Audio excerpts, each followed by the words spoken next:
Assalamualaikum warahmatullahi wabarakatuh. Jumpa lagi bersama channel Ethos Energy Continuous Learning, channelnya para insinyur, channel yang keren dan mencerdaskan.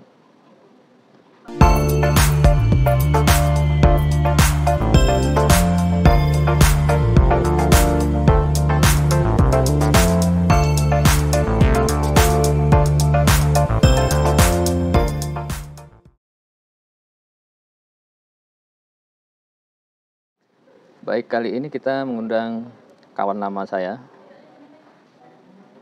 Budi Febrinaldi. Beliau adalah Aerospace Engineers, insinyur di Turkish Aerospace. Dulu kuliah di teknik mesin, kemudian pindah ke teknik penerbangan di ITB, kemudian juga kuliah di Wichita State University di United States, kemudian bekerja di PT Dirgantara Indonesia, dan sekarang di Turkish Aerospace di Turki untuk mengembangkan beberapa tipe pesawat. Oke, silakan simak diskusi santai kita dengan insinyur penerbangan Indonesia yang bekerja di Turki. Stay tune. Kawan angkatan 99 mesin, teknik mesin Universitas Andalas ya. Tetapi beliau meninggalkan saya ya. Berpindah ke teknik penerbangan ITB. Aduh. Ya. Tapi itu pilihan yang sangat tepat sekali ya. Oke, Bro Budi Febrinaldi ini adalah sarjana teknik penerbangan di ITB, dan kemudian saya lihat di profilnya juga master di bidang aerospace di Wichita University di United States ya, Amerika ya. Wichita State. Ini keren sekali. Ya, ini keren sekali ya. Aduh, bisa kuliah sampai ke Amerika itu luar biasa lah. Ya bro, oke. Banyak pengalamannya saya lihat di profilnya, di pengembangan, desain, repair, beberapa pesawat baik di PT DI dulu, dan juga saya lihat juga di Turki ya, Turki Aerospace, dan ada juga pengalaman di Korea gitu ya, Ya, betul. Ya. Wah, ini keren kali ini bro. Saya tuh sebenarnya takut naik pesawat tuh bro. Aduh, asal naik pesawat tuh, aduh gimana ya? Takut kenapa? Mungkin nggak tahu ya, karena mungkin Bro Rudi bisa menjelaskan teknologinya seperti apa gitu ya. Jadi bisa membuat saya lebih nyaman lah gitu. Ya. Oke Bro, ini kita ya sesuai dengan ini ya pembicaraan kita beberapa hari lalu ya. Kita mau berbicara-bicara mengenai teknologi pesawat. Nah, banyak sekali pengalamannya di bidang pesawat ini ya. Jadi insinyur-insinyur Indonesia agar mereka juga paham mengenai teknologi pesawat gitu loh. Nah, boleh diceritakan dulu Bro, gimana sih sejarah teknologi pesawat di Indonesia, perkembangannya dari dulu sampai sekarang gitu? Silakan Baik, Bro Rudi. sebelum sejarah perkembangan pesawat di Indonesia, mungkin sejarah saya dulu sampai ke sini ya, nyambung dari intro Bro Emil tadi dari 99 kan kita bareng di Teknik Mesin Universitas Andalas gitu kan. Terus Ya. di tahun 2000 kebetulan saya waktu coba UMPTN, waktu itu namanya masih UMPTN, dan ambil teknik penerbangan di ITB. Dan diterima, takdirnya akhirnya ya udah ke Bandung gitu kan di tahun 2000. Iya. Sampai kemudian pada akhirnya lulus. Nah, begitu lulus di tahun 2005 itu saya masuk teknik ke PT Dirgantara Indonesia gitu sebagai engineer. Nah, disitulah Ya. awal mulanya berkecimpung di bidang pekerjaan sebagai engineer di bidang aerospace sebagai stress engineer kalau posisinya sebenarnya.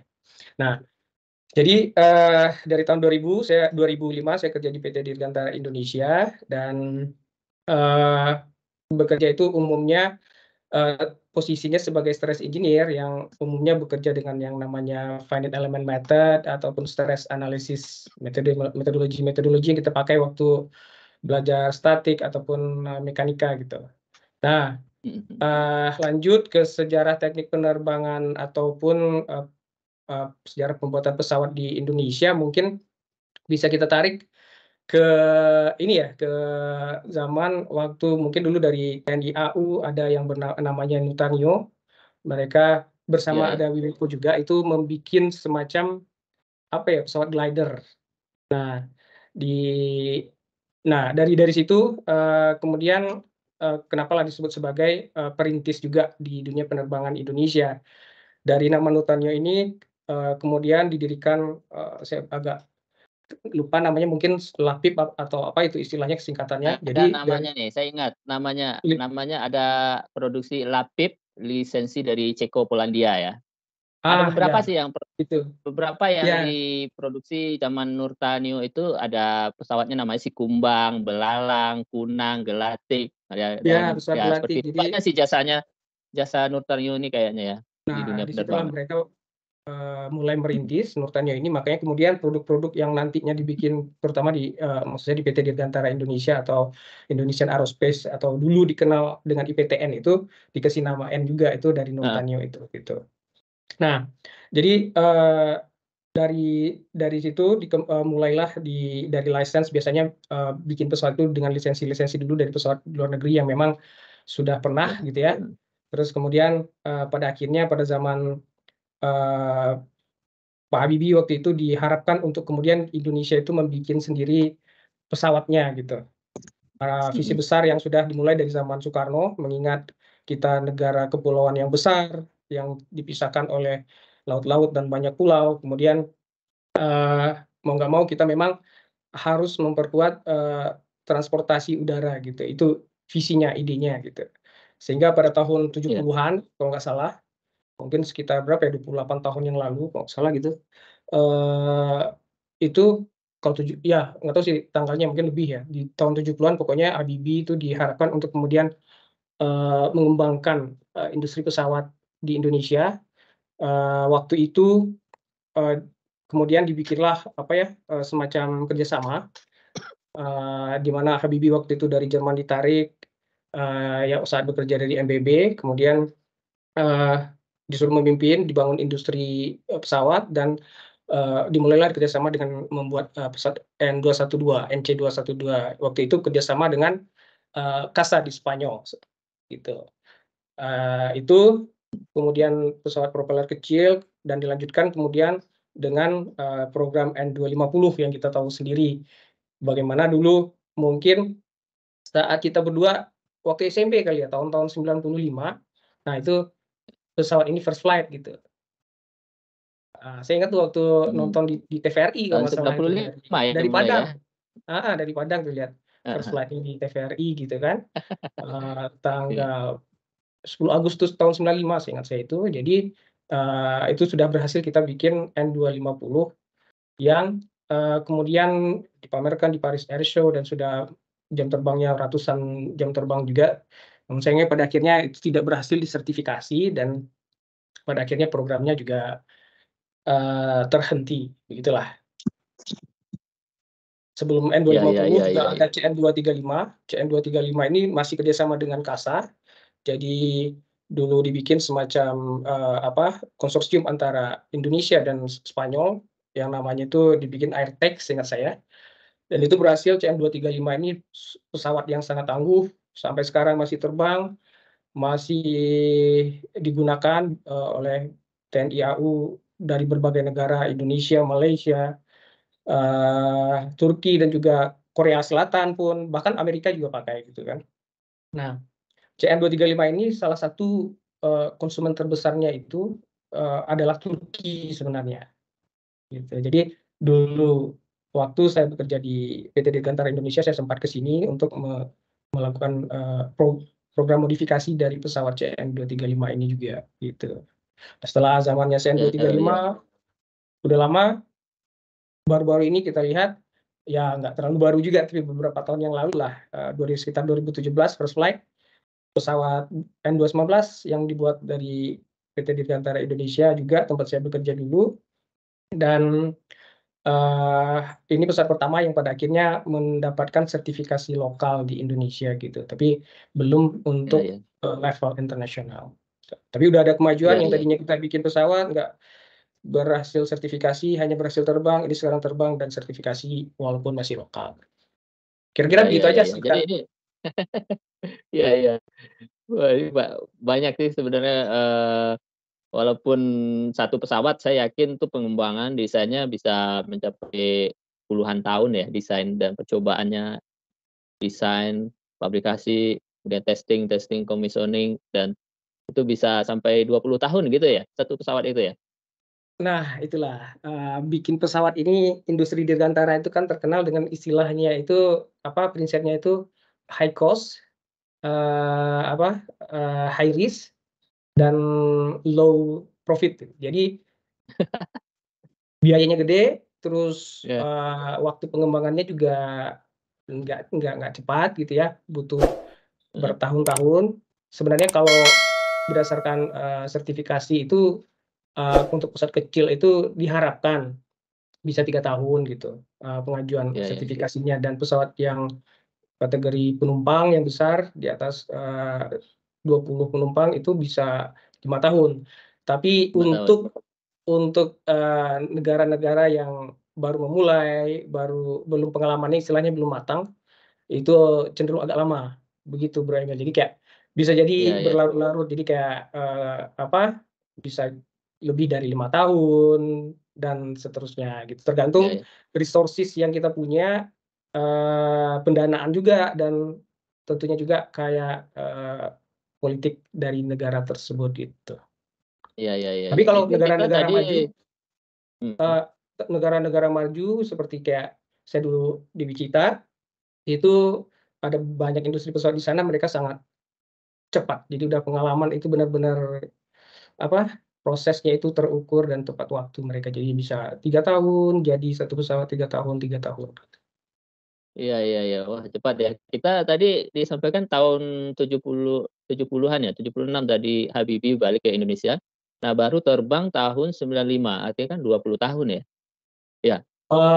Ya mungkin di awal itu nggak langsung 250 dulu, karena di awal-awal kan dulu kerjasamanya yang 212 juga. Jadi, Nah, mungkin yang 250 itu di tahun-tahun 80-an atau ya 80-an kalau nggak salah, itu baru dimulai. iya, iya. Jadi itu butuh waktu membangun fasilitas infrastruktur mungkin ya, infrastruktur untuk membangun resource-nya diperbanyak gitu ya, baru tahun 80 baru mulai tadi ya? 80-an ya? Ya seperti itu. Iya, Jadi tahap proses belajar awal mungkin biasanya langkah yang diambil, berbagai negara itu lisensi-lisensi dulu gitu kan, beli dari luar iya, yang sudah matang, dicoba rakit-rakit dulu, udah dapat sense-nya, heeh, kemudian baru dikembangkan, mulai maju selangkah lagi, coba dimodifikasi dulu yang part-part yang secondary. Setelah merasa punya cukup, kemampuan, eee, itu yang dilakukan seperti yang kayak di Turki sekarang tuh, mulai mendesain dari scratch, indigenous desainnya, sehingga dari awal sampai akhir dikerjakan di negeri tersebut gitu. di Turki untuk membangun, pabrik pesawat, mendesain, pesawat di situ, di Turki tempat kerja sekarang. Iya, Apakah di Indonesia sekarang kurang bergairah, untuk mendesain, makanya hijrah ke Turki gitu, seperti apa? tunggu, tapi jangan salah, sebenarnya saya itu sekarang itu statusnya, karyawan dari perusahaan Indonesia loh. Jadi, Turkish Oh, Aerospace Indonesia. Jadi kantornya itu kita di Bandung, baru aja dibikin tahun ini, yang heeh. induknya itu Turkish Aerospace yang di Ankara gitu. Nah, cuman, status karyawannya di Indonesia, Turkish Aerospace Indonesia lagi ditugaskan untuk membantu di induk lah, kira-kira begitu Oh, ceritanya. begitu. Ya, ya, ya, ya, ya. Ah, oke. Nah, Heeh, jadi memang kalau kita melihat, secara umum di Indonesia, industri dirgantara sendiri, itu setelah kemarin proses pembuatan untuk 219 N219 itu beres, dari sisi, rekayasa dan desain pesawat sendiri itu agak sedikit, slow down gitu ya, jadi agak turun. Karena memang mhm, proses, ininya sebenarnya juga peak-nya udah lewat, terus tidak ya. ada pengembangan pesawat baru lagi yang bisa dibilang besar-besaran gitu, kayak tidak seperti di Turki saat ini. Kalau di Turki itu, mereka lagi running banyak program besar, seperti misalnya pesawat Hurjet, itu pesawat latih tempur, yang advance trainer yang saya kerjakan sejak tahun lalu sebenarnya juga di sini. Terus juga ada MMU, Milimo Harp Ucak, itu jadi kayak pesawat fighter generasi kelima. TFX lebih Iya. populernya dikenal sebagai TFX. Jadi memang saat mereka running program gede-gedean seperti ini tuh butuh support engineer terutama yang banyak gitu, yang di bidang-bidang yang mereka spesialisasi itu gitu. Makanya kalau dibanding dengan Indonesia saat ini memang kebutuhannya jauh lebih banyak di Turki sebenarnya, dan sistem industri pesawat di dunia itu seperti itu Bro Emil. Jadi kayak mungkin di satu tempat lagi ada launching program pesawat, itu butuhnya banyak sekali di waktu yang cukup pendek, engineer dari mereka ngerekrut dari berbagai negara gitu. Jadi pindah, semuanya pada boyong desa dulu, bantu kerja kerja bareng di sini, sampai programnya beres terus pindah lagi di mana, kayak gitu. Iya, iya, iya. Jadi dapat. Karena terkait dengan jumlah engineer untuk aerospace itu agak-agak langka memang, agak terbatas gitu Iya, untuk skala dunia. terbatas ya. Iya. Tapi Bro Budi kan, sudah yang apa, yang barangnya langka itulah, bukan barangnya langka, orangnya langka. Orangnya langka itu tadi, orang yang langka itu, orang yang maksudnya ya spesialisasi ini kan jarang, di spesialisasi pesawat ini kan jarang tekuni, karena memang proses kerjanya menurut saya memang, agak terbatas gitu di PTDI gitu ya, atau di maskapai ya, dibanding Betul sama betul. jurusan-jurusan, yang seperti teknik mesin secara general Teknik ya, bisa mesin, di betul mana betul. aja, masuk pesawat Mhm. pun bisa kalau teknik mesin kan, kalau yang ke industri oil and gas bisa, power plant bisa, infrastruktur bisa gitu kan. Betul betul. Eee, gimana upayanya dulu, apa, ketekunannya supaya sehingga bisa bisa mencapai seperti sekarang ini Bro Rudi? Ya, Upaya upaya gimana tadi? Boleh boleh diulang? usahanya usahanya usahanya Oh, iya iya. ya, gimana bisa Yang jelas sih, sampai juga ngambil S2 di Wichita State University itu? oke ya, kalau kalau masalah itu kan memang kita background-nya harus dari pendidikan gitu ya, saat kuliah di teknik penerbangan dulu, kita belajar materi-materi kuliah, subjek-subjek yang terkait dengan desainan pesawat gitu, analisis Ya, struktur, finite element model dan lain-lain gitu ya. Jadi, mhm, itu sangat spesifik ilmunya, dan memang, eee mau nggak mau kita mempelajari itu dari bangku kuliah gitu sebagai dasarnya. Tapi, begitu masuk ke dunia kerja ada lagi skill-skill lain yang memang, itu sangat relevan dan harus kita dalamin lebih lanjut lagi gitu, tentang aplikasi ya dari ilmu-ilmu yang sudah. kita Ini, pelajari tadi. kita ini kan kita misalnya kalau kita di Amerika ya, mereka punya teknologi yang memang sangat tinggi kan, dan, Mmm, industri pesawat mereka memang sangat masif gitu ya. Jadi peluang kerja di sektor, penerbangan, aerospace itu sangat banyak ya kan. Berbeda iya, dengan di Indonesia, eee, mmm, ya terbatas gitu ya kan, terbatas dan ya cuma di PTDI kan yang pengen kalau kita mau kerja betul-betul di bidang aerospace gitu kan, memang peluangnya cuma satu-satunya di PTDI atau ya paling enggak ya di maskapai lah, cuma kan kurang kurang menggigit lah ya kalau di maskapai ya. Ya itu ya gitu, menurut iya. saya sih begitu.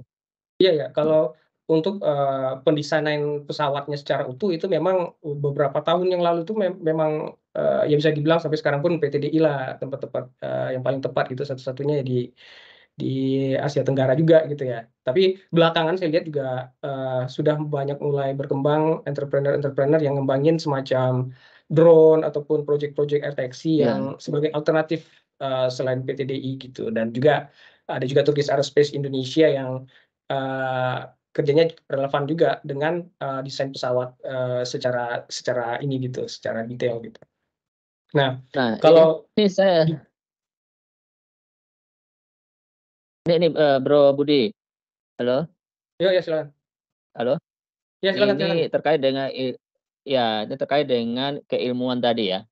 Mmm, Kita kan berbicara tadi kita di dunia engineering waktu kuliah belajar mengenai statika, mekanika, ada finite element tadi, eee, dan itu kita bisa menghitungnya pakai software atau pakai gimana, Pak? Ada hitungan tangan gitu? ah, jadi terpakai terpakai semuanya. Jadi kalau, saat kita mendesain suatu pesawat itu, kita kan terbatas juga dengan, constraint waktu gitu, constraint biaya dan lain-lain. Nah, Ya?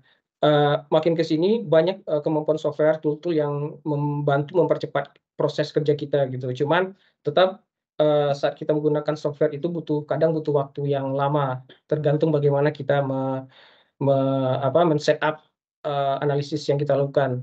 Nah, untuk pekerjaan project-project yang gede itu, mau nggak mau itu tetap di-mix gitu, bagaimana menggunakan software, kemudian output dari software itu nggak nggak akan bisa langsung kita pakai begitu saja gitu, untuk kemudian mengeluarkan hasil sizing yang kita gunakan untuk desain pesawat kita. Jadi tetap dilakukan yang namanya, classical hand calculation gitu. Jadi kayak perhitungan tangan berdasarkan konsep-konsep, yang kita pelajari di bangku kuliah ataupun referensi-referensi, khusus yang dipakai di aerospace, tapi terpakai gitu. Jadi hitungan tangan itu tetap ada gitu. Nah, ini Bro Budi, yang kebanyakan menurut saya di Indonesia ya, mahasiswa atau fresh graduate atau juga engineers di Indonesia ya. Kita Mhm. tuh terlalu tergantung pada software ya. Dan software tuh ketika hasilnya udah keluar, udah ditelan mentah-mentah aja gitu kan.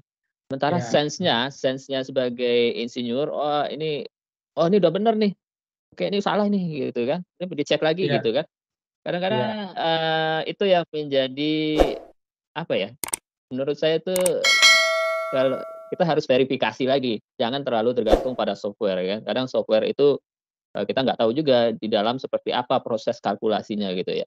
Jadi masih betul, betul. diperlukan ya hitungan kalkulasi tangan itu ya, Oh iya, diperlukan sangat iya, ya. betul, betul. Ya seperti yang kita tahu kayak, software-software itu kan konsepnya apa, istilahnya yang disebut dengan GIGO gitu, garbage in, garbage out. Jadi kalau apapun yang kita inputkan nanti pasti akan ada hasil warna-warni, keluar angka, dan kalau kita tidak Nah, memahami, kita ambil aja mentah-mentah, itu bisa jadi misleading gitu. Karena, iya, eee, tetap dibutuhkan yang namanya engineering judgments gitu. Jadi dari yang kita peroleh dari pengalaman ataupun jam terbang saat melakukan, berbagai analisis, sebelum-sebelumnya gitu. Nah itu nggak bisa, iya, terutama di industri pesawat itu nggak bisa cepat gitu, setahun 2 tahun itu nggak belum matang lah gitu. Jadi butuh iya, butuh bertahun-tahun gitu dan bahkan sampai hari ini tuh setiap dapat pekerjaan baru tuh saya tidak pernah berhenti dengan nama yang belajar gitu. Ada sesuatu hal baru lagi yang harus saya pelajari, hal baru lagi iya, iya, gitu. iya, Saking iya, iya, karena prinsipnya di pesawat itu kan, apa strukturnya kita harus analisis gitu. Jadi untuk menjamin, keselamatan safety dari pesawat itu dan juga nanti ke depannya orang yang memakainya atau penumpangnya segala macam, bahkan fastener-fastener rivet itu pun kita harus hitung gitu dan kita pastikan keamanannya gitu. Jadi sedemikian detail dan kompleksnya pekerjaan di industri aerospace. iya, iya, iya. Saya membayangkan memang sangat kompleks ya, karena saya tuh pernah belajar finite element, tapi Mhm, dia, masih linear ya. Tapi saya mhm. lihat profilnya Bro Budi ini finite elemennya sudah non linear ya. Jadi, wah ini kalau kita belajar di apa kan strukturnya masih diam gitu ya, di basic gitu ya, struktur yang kita desain finite element diam. Tapi pesawat kan dia ada guncang-guncang gitu ya, Bro, ya, guncangan, melendut, apa, seperti apa itu? Boleh diceritakan, Bro? Ini intisari apa namanya? Iya, iya, kalau di pesawat kan pasti Ini dia sangat dinamis. sangat menarik saya ini. Iya, Ya, sangat dinamis kan. Jadi kayak, saat terbang itu juga, ada manuvernya macam-macam gitu kan. Bisa dia belok kiri, belok kanan, pitch up dan lain-lain gitu. Jadi ada load-nya dari gas segala macam, itu kita harus analisis. Nah, eee, ya itu tadi, sebenarnya prinsipnya kita karena, terbatas waktu juga saat proses mendesain itu, kita berusaha sesederhana mungkin gitu, mengharapkan mmm, menerapkan konsep-konsep misalnya yang tadi, Bro Emil sebut tentang linear analisis dan lain-lain. Tapi pada kenyataannya kalau, kita melakukan hal itu untuk hal-hal tertentu itu terlalu konservatif gitu. Artinya kan, struktur pesawat ini dia itu weight sensitif. Jadi beda dengan kalau misalnya kita desain truk atau kereta api gitu yang di darat gitu ya. Itu kalau iya, keberatan ya performance-nya turun gitu. Bahkan kalau iya, ini bisa nggak terbang gitu. Dan kalaupun, iya, ternyata tidak terlalu tipis juga bisa jadi malah lebih berbahaya tiba-tiba saat terbang patah atau bagaimana kan mengancam keselamatan. Nah, jadi iya, nggak bisa kita elakkan ada apa, semacam optimisasi gitu dari constraint yang kita punya tadi. Misalnya kayak gimana beratnya nggak terlalu berat, pas, tapi strukturnya juga cukup kuat gitu. sehingga aman. Nah, di situ tantangannya. Jadi nggak pernah kita itu harus ada kompromi gitu dari berbagai kebutuhan dan berbagai constraint, itu nggak bisa di satu sisi aja kita menarik yang pengen kita punya gitu, yang kita desain. Kira-kira begitu Iya kalau iya desain iya. pesawat itu. Ya tadi yang ada non-linear itu untuk apa itu? Finite element Jadi non-linear. non-linear itu kan saat kita mendesain pesawat itu kalau misalnya terjadi informasinya besar sekali gitu ya, large deformation. Ya. Terus memang ada fenomena yang non-linear, misalnya seperti saat kita mendesain struktur windshield pesawat itu ada kemungkinan uh, bertabrakan dengan burung atau istilahnya berstrike atau Ya. berimpact. Fenomena impact ini kan non-linear gitu. Jadi terjadinya sesaat tapi load-nya berubah dengan cepat. Nah itu kita dalam mendesain struktur pesawat tertentu yang bagian-bagiannya itu rentan terkena tabrakan dengan burung tuh kita skenariokan, kita analisis dan kita persiapkan gitu. Hmm. Kalaupun misalnya terjadi, apakah nanti si struktur pesawat ini rusak atau enggak, kalau rusak apakah masih aman dan bisa terbang dan bisa melanjutkan mendarat atau enggak gitu. Itu harus kita perhitungkan gitu. Beda dengan Iya. kalau kalau desain truk gitu juga, terbang di atas ada yang masalah, berhenti aja tinggal panggil bengkel gitu kan. Kalau Tambal ban di ya? tambal ban, kalau di atas gimana ceritanya tiba-tiba ada yang patah atau Iya iya iya. mobilnya mati gitu kan. Nah gitu, itu yang bikin Iya iya kompleks iya iya. di bidang aerospace. Iya iya. Material rangkanya apa tuh, Bro? Kalau generasi lama Mat pesawat itu banyak material rangka itu dari aluminium bahan dasarnya. Jadi kayak misalnya, aluminium 2024 ataupun 7050, 7075 gitu. Karena, aluminium rangkanya, aluminium itu ringan, frame-nya? frame-nya Heeh. kebanyakan, terus, ada juga steel dan di beberapa bagian yang rentan terhadap panas itu pakai titanium.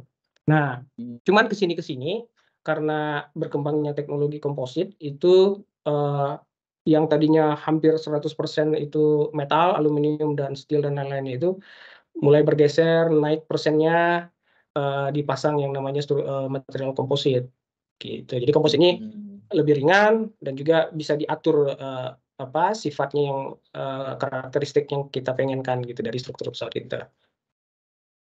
Iya iya. Tapi Kalau tetap komposit ini sifatnya dia iya, dia kalau ini butuh butuh kelenturan nggak? Dia lentur nggak ini, nah, komposit nih?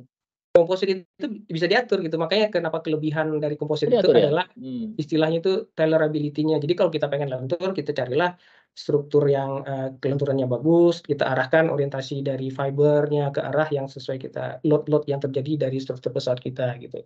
Kalau kita pengennya yang Mmm. sangat kaku, bisa jadi juga kita cari material yang lain, kita atur gitu. Iya iya iya. Mhm. Nah ini, oke tadi kita udah cerita mengenai desain, rangkanya ya, terus finite Mhm. element, nonlinear, materialnya. Nah saya mau tanya ini Bro, eee pesawat Indonesia ini sanggup nggak sih bikin pesawat tempur yang kerjasama sama Korea itu, apa, Boramae ya?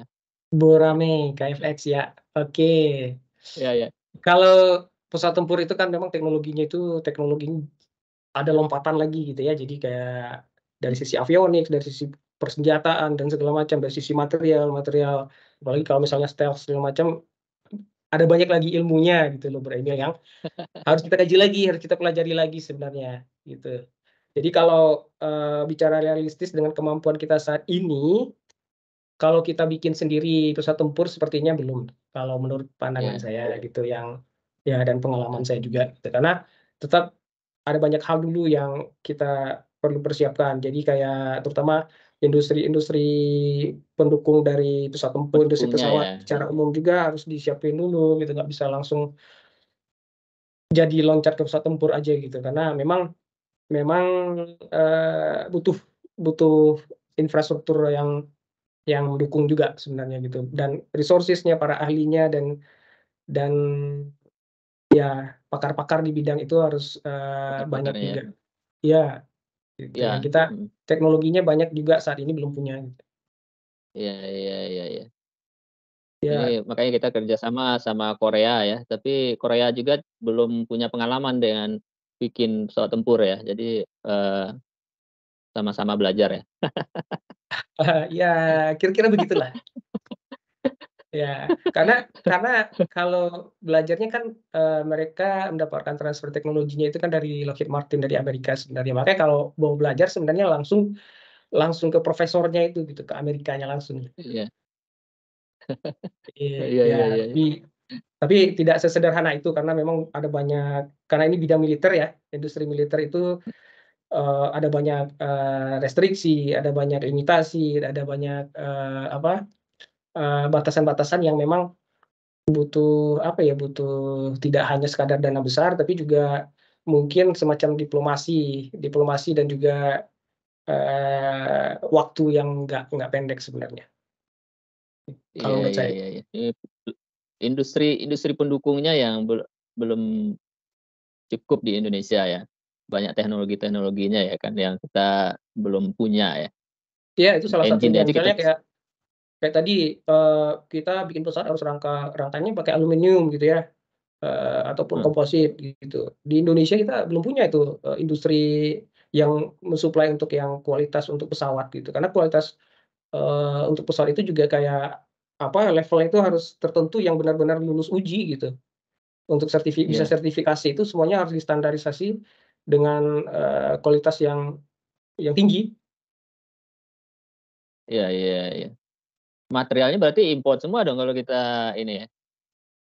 Iya, sejauh ini kalau di Indonesia bisa dibilang seperti itu. Karena memang ya tidak bisa dihindari karena di Indonesia kita tidak punya, industri yang cukup memadai gitu. Iya iya iya. Kita baru bisa bikin carbon steel ya, carbon steel. Sementara untuk yang titanium, komposit, nah kita belum sanggup sampai belum ada. Setahu saya ya, Mhm, belum ada yang bisa bikin sampai sekualitas yang dipersyaratkan di, pesawat ya. Untuk betul. untuk pesawat penumpang saya yakin nih kalau dikembangkan terus kita pasti mampu lah ya, karena udah berapa kali pengalaman dan lisensi-lisensi fabrikasi itu sudah lumayan banyak lah Indonesia ya untuk pesawat penumpang. Mulai dari N250 dulu kan, kemudian, Mhm, N219 Nurtanio ya kan. mhm. Saya yakin kita ke depan, Indonesia pasti akan bisa membuat pesawat untuk penumpang ya. Tapi untuk yang, Ya, pesawat sebenarnya gini, tempur mampu sih mampu ya. Sejauh ini kan kita mhm, sudah ada N250 yang terbang, N219 yang terbang juga dan disertifikasi lokal, tapi tetap masih ada ruang-ruang perbaikan yang harus kita lakukan supaya apa, pesawat yang kita desain itu bisa pada akhirnya mencapai level yang tinggi, yang bagus, sehingga laku pada akhirnya terjual, di Indonesia dan bisa di luar negeri juga. kalau, sudah disertifikasi lokal, itu bisa nggak Mhm. menjadi pesawat komersil di Indonesia beroperasi? Harusnya bisa ya? Bisa bisa I dong, kalau Bro Emil bikin airline sekarang tinggal beli pesawat bisa langsung dioperasikan di Indonesia. N219 udah bisa ya? Ya, N2119 tapi hanya untuk di Indonesia ya, karena yang, negara lain belum ada yang certified. Misalnya kalau kita terbangnya dari Jakarta ke Padang, Jakarta Kalimantan, kan perlunya sertifikasinya Indonesia kan, undang-undang Indonesia kan? Harusnya Betul, itu sudah bisa ya? bisa. Apakah ini sudah di mass production? Atau Eee, masih titik saya kurang ti tahu ti posisi apa namanya terakhir ya, heeh saya kurang tahu heeh. posisi terakhir, terakhir itu kan, berusaha mendapatkan semacam yang namanya production certificate. Tapi ya, gitu. Kita lihat saja, saya nggak terlalu mengikuti lagi nih, karena sudah di Turki gitu. Iya iya iya. Oke oke oke. Kalau Mhm. dulu kita punya motornya, Pak Habibie kan, motor penggerak Iya. untuk industri pesawat terbang. Lah, semenjak beliau almarhum, ini kira-kira siapa nih yang jadi role model yang bisa menggerakkan, semangat industri pesawat terbang ini? Jadi gini sebenarnya, industri pesawat terbang itu adalah pekerjaan besar yang di sana itu, nggak bisa disebut produk atau ciptaan satu orang gitu. Jadi kayak ada ribuan tangan yang kerja di situ walaupun sedikit, tapi itu sangat penting dalam dalam nilai pekerjaan pesawat itu sendiri. Jadi kalau saya pribadi sih lebih ke jangan terjebak dengan ibaratnya mengkultuskan atau, menyebutkan suatu pesawat itu adalah produk siapa dan lain-lainnya Iya gitu. iya. Jadi lebih ke arah industrinya ataupun secara komunitas atau stakeholder penerbangan Indonesia secara luas gitu. Karena pekerjaan yang sangat sangat besar sekali dan sangat masif sekali kalau kita, mendesain suatu pesawat itu, dan itu tahunan sifatnya dan berganti dari generasi ke generasi gitu. Jadi Iya, iya. begitulah, memang memang nature dari industrinya seperti itu. Jadi, iya betul, sangat setuju sekali, Bro Budi. Cuma kita kan perlu orang yang punya leadership, yang mempunyai pengaruh, yang bisa menggerakkan sebenarnya. Selain dia mengerti juga, permasalahan dalam desain, memfabrikasi, mengoperasikan. Kita sebenarnya butuh orang yang bisa lead ya, industri, pesawat terbang ini gitu, ya kan? Ya, sebenarnya malah khawatirnya kalau, seperti itu lebih ke arah ini aja jadinya nanti, khawatirnya lebih ke arah, eee, apa, dimanfaatkan untuk hal-hal politik gitu. Jadi, industri ini memang sangat, terpengaruh, eee, terutama dari sisi politik, khawatirnya jadi bahan kampanye aja nanti Bro Emil gitu. Setelah Ih, setelah selesai jadi ininya ingat nggak, sesuatu saya. iya, Saya jadi ingat sesuatu, SMK ya, heeh. habis itu hilang aja SMK. Nah nah, hal-hal kayak gitu, sedapat mungkin dihindari lah. Jadi yang penting itu adalah bagaimana kita membangun industri pesawat, di Indonesia secara, terencana, secara terukur dan realistis gitu. Kita mengukur bagaimana nanti perkembangannya dari tahap ke tahap, sehingga pada akhirnya yang seperti yang Bro Emil harapkan tadi, kita bisa bikin pesawat tempur sendiri yang berkelas gitu, yang benar-benar, teruji gitu. Iya, iya, iya. Ya, Nah, menyimak ini Bro, menyimak, situasi perang ya, Rusia, ah, Ukraina ya, Rusia sama NATO lah ya. Sekarang kan ya, zamannya kalau perang itu dominan itu teknologi drone ya, teknologi itu ya. Saya kira ya. kalau teknologi drone ini proses desain sampai jadinya itu tidak serumit untuk yang penumpang mungkin ya, gimana menurut Bro Rudi untuk, pengembangan teknologi pesawat drone di Indonesia? Kemarin tuh kalau nggak salah saya pernah lihat tuh ya, apa, elang hitam ya, apa itu ya, udah Mhm. jadi prototipe tapi udah hilang aja, nggak ada lagi Oh, sepertinya hilang aja ya? kemajuan gitu. Oke. Ya gimana? Iya memang, ada betulnya juga dibilang bahwa saat, mendesain drone itu tidak serumit saat ada penumpang, karena memang kalau penumpang itu pasti yang bikin rumit itu adalah masalah safety gitu. Jadi, apa-apa yang Ya, terkait keselamatan penumpang itu selalu diperhitungkan, dibikin skenarionya dan dipertimbangkan dan dianalisis saat kita mendesain pesawat gitu. Eee, betul, tapi tetap memiliki kerumitan sendiri terutama kalau kita sendiri, tidak memiliki, pengalaman sebelumnya yang cukup solid, yang mungkin sudah berulang seperti industri pesawat di Amerika ataupun negara-negara lain kayak Eropa yang sudah matang gitu ya, konsep desain matangnya atau ya. metodologinya, tetap Mhm. butuh-butuh proses belajar di situ, beriterasi dan apa, belajar lebih banyak lagi memang gitu. Kalau untuk, elang hitam ya saya dengar dulu juga ada, tapi, ya nggak tahu ya, memang, ada setahu saya ada beberapa permasalahan di situ, yang kemudian pada akhirnya tidak diteruskan gitu ya. Eee, jadi ya saya tidak terlalu mengikuti lagi perkembangannya bagaimana. Tapi memang kalau Seperti jadi itu harusnya heeh, sesuatu yang bagus buat kita gitu, buat negara ya. Indonesia untuk memiliki ini, karena saat ini kayak Turki, bisa dibilang teknologi drone-nya itu cukup sukses, cukup maju. Jadi ada kayak beberapa produk seperti kayak di perusahaan yang Turkish Aerospace tempat sekarang saya bekerja itu ada drone angka, Luxembourg juga, Iya. dan juga di perusahaan yang lainnya ada Bayraktar yang memang konsep pasarnya udah berbagai negara di dunia gitu. Iya, iya, iya. Makanya saya menurut saya mengamati untuk pertahanan Indonesia ya. Saya Mhm, mikir kita ini perlu banyak teknologi, pesawat drone ini ya, untuk surveillance ya, untuk pengamatan atau untuk intelijen atau apa, kan sebenarnya menurut saya ini yang sangat, layak dikembangkan dan mungkin menurut saya biayanya juga tidak sebanyak yang untuk pesawat penumpang ya, atau pesawat tempur ya kali ya, Bro, ya? iya pasti kalau biaya tidak tidak akan semahal pengembangan pesawat penumpang ataupun pesawat tempur. Pesawat tempur itu apalagi itu gila-gilaan biayanya. Heeh. Iya, iya, iya, iya. Jadi ya gitulah, saya kira butuh banyak insinyur nih di Indonesia yang bisa seperti Bro Budi ini Ya, untuk tapi tidak mengembangkan tidak pesawat. sebatas sampai ke insinyur aja. Jadi, ada banyak hal yang dibutuhkan untuk, secara umum mengembangkan, industri pesawat di Indonesia. Jadi kayak dari sisi politik juga, dari sisi pendanaan, dari sisi Iya, iya, iya. expertise, keahlian, itu semuanya harus saling sejalan, jadi tidak hanya bisa satu-satu saja gitu. Sementara kan industri penerbangan itu yang tadi biayanya besar, waktunya lama, sehingga itu kayak, bukan suatu, apa ya, suatu hal yang menarik buat orang-orang yang terutama, di bidang politik gitu, yang untuk kemudian misalnya di-support jangka panjang gitu, karena tidak bisa selesai Iya, iya. mungkin dalam setahun, 2 tahun, udah langsung dipamerkan, bukan hal seperti itu gitu. Jadi harus ada itikad Iya, iya. dan visi yang panjang, dari negara Indonesia secara umum untuk, memang ya kita harus kembangkan, kita lakukan dengan baik yang yang tersistematis dan bagus gitu. Iya, iya, mhm. Iya, oke, oke.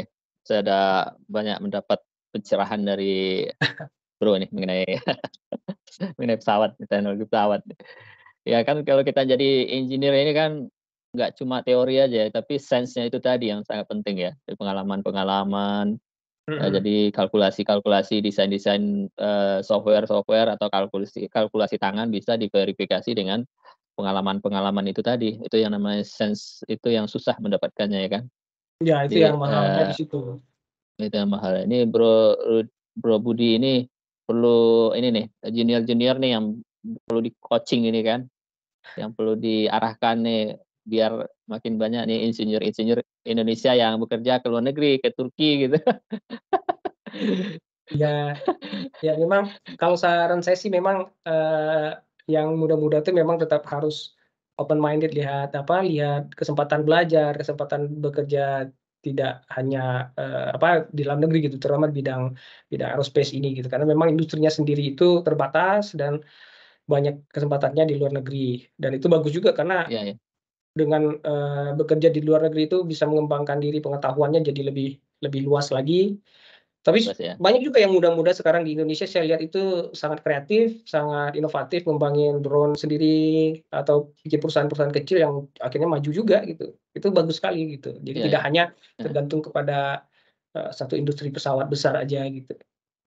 Iya, iya, iya, iya. Mhm. Di sana kerja sama dari bangsa mana saja? Kalau, konsultan-konsultan yang bareng kerja saya sekarang itu ada yang dari Inggris, ada yang dari, Spanyol, Italia, Serbia, Brazil, macam-macam negaranya. Dan itu, disebutnya di sini sebagai konsultan yang membantu pekerjaan di sini dan juga, kayak memberikan semacam inputan-inputan lah buat program-program masing-masing yang mereka kerjakan. Dari Indonesia juga banyak. Banyak di Indonesia. Berapa Iya, orang di sana Indonesia?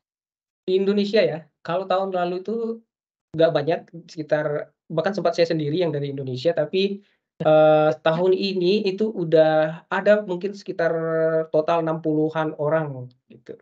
Dari 60 orang, dari banyak ya? banyak, dari Turkish Aerospace Indonesia sendiri dan juga ada dari PT Dirgantara Indonesia, kita saling ini gitu, Iya, saling iya, bekerja iya, iya. sama juga dengan orang Turki dan teman-teman dari negara lain. Oke, oke, oke. Ya, ya, ya. Jadi kita harus open minded dan terus belajar lah ya. Jangan Ya, betul. Jadi statik jangan, ya kan, jangan statik ya. eee, apa, jangan hanya slogan 100% Indonesia atau bla bla bla gitu, tapi tetap harus open minded Iya, gitu kan, serap ilmu iya. dari berbagai tempat dan pengalaman kerja lain-lain, yang pada akhirnya Mhm. juga pasti balik untuk Indonesia juga gitu. Siap, siap, siap. Siap. Oke, oke. Oke, Bro, ya. Kita sangat Ya, menarik sekali ngobrol-ngobrol tentang pesawat nih dengan, ahlinya ini ya, yang sudah banyak pengalaman desain desain pesawat ya, dan nggak ahli kita lah, tentu, nggak ahli lah, yang masih belajar juga tiap hari sudah sekarang. ya kan sudah lulusan dari Wichita State University, dari mbahnya, teknologi pesawat di sana kan. Ya jadi, ya kita perlu belajar banyak lah ya, dengan ya Mhm. sebenarnya kalau belajar terus itu apapun bidang kita harus belajar terus ya, Ya, belajar ya, terus pasti apa, itu. dalami terus sampai kita ahli di bidang situ dan jangan ya teruslah, belajar dan open minded ya, belajar dari berbagai sumber gitu ya. Oke, Betul, ada lagi betul. yang mau disampaikan, Bro? Sudah sih. Enggak? Oke, Ya, oke sudah ya. Saya kira, ya. itu malam ini bincang-bincang kita yang sangat menarik, dengan Bincang-bincang Bro santai Budi bersama. Febrinaldi. Eee, Iya ya, iya. ya. Oke, mudah-mudahan kerja di sana dan proyeknya lancar di situ dan, bisa bawa lagi ke Indonesia untuk membangun, industri pesawat lagi di Indonesia gitu. Oke, Atau kita sip. bikin usaha Bro, Usaha apa usaha tuh? teknologi pesawat drone. Menarik, menarik, menarik. Ya, Ya memungkinkan ya, usaha drone ya, pesawat drone ya? ya memungkinkan aja. Pasti banyak, peluang saat-saat ini kalau kita memang, serius nanggapin atau ini gitu, jalanin, peluang pasti ada aja. Heeh. Okelah, siap, oke. Baik. Okelah Bro ya, itu malam ini kita Yuk, bincang-bincang sangat menarik dan, untuk kali ini, kita sudahi, acara bincang-bincang kita dan jangan lupa like, subscribe, dan share channel kita agar terus tumbuh dan berkembang. ya. Sampai jumpa di video kita selanjutnya. Assalamualaikum warahmatullahi wabarakatuh. Makasih Bro. Waalaikumsalam. Terima kasih Bro Emil, sampai ketemu.